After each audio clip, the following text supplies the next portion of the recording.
आज का हमारा विषय है हरियाणवी कहानी। कहानी जो है वो गद्य की एक ऐसी विधा है जिसमें जीवन के संपूर्ण भाग का चित्रण न करके जीवन की किसी एक अंग विशेष या किसी एक घटना विशेष को चित्रित किया जाता है। जैसा कि हम सब जानते हैं कि कहानी कहना मनुष्य का स्वभाव है और जीवन के सुख दुख, आशा निराशा, मिलन विरह, जितने भी रंग हैं वो किसी न किसी प्रकार से कहानी में चित्रित किए जाते हैं। जब हम हरियाणवी कहानी की बात करते हैं तो हरियाणवी भाषा में कहानी लेखन जो है वो बहुत कम मात्रा में हुआ है, परंतु उपन्यास के मुकाबले कहानी की स्थिति हरियाणवी भाषा में बेहतर है। और जब हरियाणवी भाषा में कहानी लेखन और उसके लेखकों का हम विचार करते हैं या उनकी बात करते हैं तो हरियाणवी कहानी विधा पर हुए जो नवीनतम शोध हैं उनके आधार पर हम कह सकते हैं कि हरियाणा के जो मूर्धन्य जो साहित्यकार हैं माधव प्रसाद मिश्र, उनके द्वारा रचित एक कहानी है लड़की की बहादुरी, जिसे हरियाणा की प्रथम कहानी माना जाता है या हरियाणवी भाषा की प्रथम कहानी कह सकते हैं।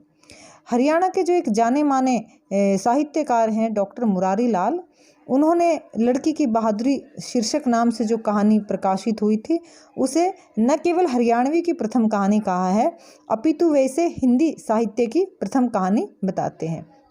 हरियाणवी भाषा की ये कहानी जो है सन 1904 में वैश्योपकारक नामक एक पत्रिका में प्रकाशित हुई थी। और इसके अलावा जो एक और विद्वान हैं डॉक्टर बाबूराम, उन्होंने अपनी जो एक पुस्तक लिखी है जिसका नाम है हरियाणवी साहित्य का इतिहास। इस पुस्तक में उन्होंने लड़की की बहादुरी नाम की जो कहानी है उसे हरियाणवी भाषा की प्रथम कहानी बताया है। लड़की की बहादुरी नामक जो कहानी है यह एक सामाजिक कहानी है और इसके जो प्रमुख पात्र हैं उनके नाम हैं रामली, धापली, गुदड़मल और जस्सा जाट। इस कहानी का विषय सामाजिक है और इसमें मारवाड़ी समाज के विलासी जीवन का चित्रण किया गया है। इसमें रामली नाम की जो एक लड़की होती है वह अपनी सहेली धापली को झांसा देकर लाला गुदड़मल के पास व्यभिचार के लिए लाती है और उस लाला गुदड़मल का जो एक नौकर होता है जस्सा जाट, जो हरियाणवी जनजीवन का चित्रित करता है, वो उस धापली नामक लड़की की इज्जत की रक्षा करता है और उसे लाला गुदड़मल के चंगुल से बचाता है। इस कहानी में जो तत्कालीन समाज है उसमें व्याप्त भ्रष्टाचार और पापाचार की समस्या और उसके समाधान पर प्रकाश डाला गया है। यह कहानी ठेठ हरियाणवी भाषा में रचित है और इस कहानी को ही प्रथम हरियाणवी कहानी माना गया है। अब बात करते हैं जो प्रमुख हरियाणवी कहानीकार हैं, उनमें जो सबसे प्रमुख नाम आता है वो है नानक चंद शर्मा का। उनकी एक कहानी है डाकी डाब खाना। ये हरियाणा की दूसरी सबसे प्रसिद्ध कहानी मानी जाती है। यह कहानी 16 नवंबर 1969 को ग्रामीण कार्यक्रम के अंतर्गत आकाशवाणी दिल्ली से प्रसारित हो चुकी है और इस कहानी की जो कथा वस्तु है वो हास्य से परिपूर्ण है और इसमें लोक जीवन की जो विनोद प्रियता है, हंसी मजाक है, उसका चित्रण है। डाकी डाब खाना इस कहानी का नायक है जो हंसी विनोद का खजाना है। यह कहानी एक बूढ़े बराती के क्रियाकलापों का मनोरंजनपूर्ण चित्रांकन करती है और इसका जो विनोदपूर्ण कथानक है वो सहज, स्वाभाविक और सुगढ़ है और भाषा में सहजता, व्यंग्यात्मकता विद्यमान है और हरियाणवी लोकोक्तियों और मुहावरों का सुंदर प्रयोग इस कहानी में किया गया है। लड़की की बहादुरी नामक कहानी के बाद डाकी डाब खाना हरियाणवी भाषा की सबसे प्रसिद्ध कहानी मानी जाती है और इसके लेखक नानक चंद शर्मा हैं।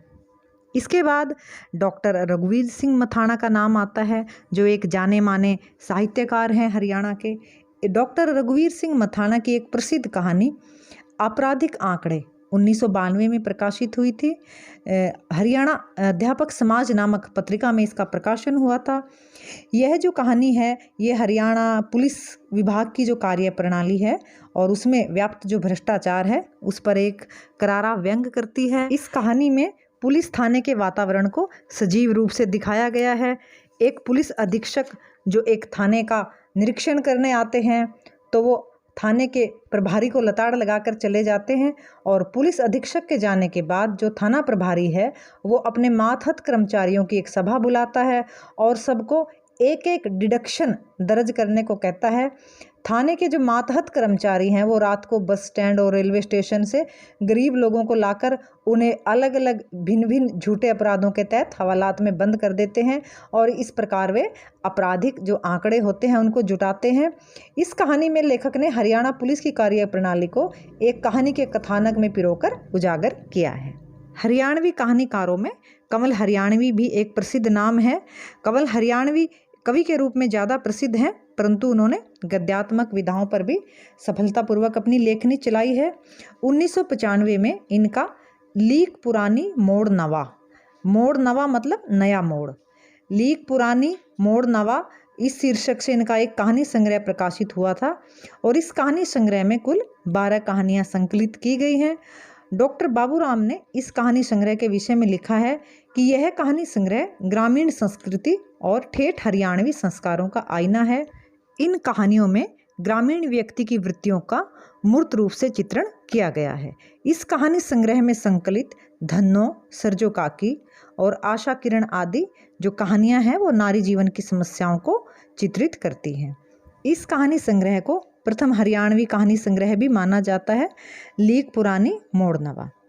हरियाणवी भाषा के जो एक अन्य प्रसिद्ध जो कहानीकार हैं उनका नाम है राजवीर धनखड़।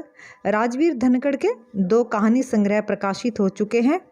सरपंचनी 1998 में प्रकाशित हुआ, इसमें कुल 23 कहानियाँ संकलित हैं और इसके पश्चात जो उनका दूसरा कहानी संग्रह है उसका नाम है स्याणपत।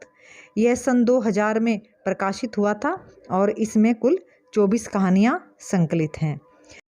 डॉक्टर राजीव धनखड़ की कहानियाँ जो हैं वो वर्तमान युग के जीवन की विभिन्न समस्याओं का सजीव चित्रण प्रस्तुत करती हैं और इनकी जो कहानियाँ हैं वो हरियाणा की माटी से उपजी हुई कहानियाँ हैं। इनका कथानक बहुत ही सुगठित और स्पष्ट है। इसके अलावा हरियाणवी कहानी साहित्य की परंपरा में कुछ अन्य कहानीकारों की कहानियों ने भी योगदान दिया है, जिनमें डॉक्टर जय नारायण द्वारा रचित विचार मोढ़ा, श्री ओम प्रकाश कादियान का लघु कहानी संग्रह आंध्या की लाठी प्रमुख हैं और इसके साथ साथ अनेक कहानियाँ समाचार पत्रों और पत्रिकाओं में प्रकाशित होती रहती हैं। श्री देवी शंकर प्रभाकर, आर.एस. चिंगारी, सही राम, धन्वंतरी, डॉक्टर राजेंद्र स्वरूप आदि कहानी लेखकों ने भी अपनी कहानियों द्वारा हरियाणवी भाषा में जो रचित कहानी है उसके साहित्य को समृद्ध किया है और हरियाणवी कहानी का जो भविष्य है वो उज्जवल है। उपन्यास की तुलना में हरियाणवी कहानी अधिक समृद्ध है और भविष्य में भी रहेगी।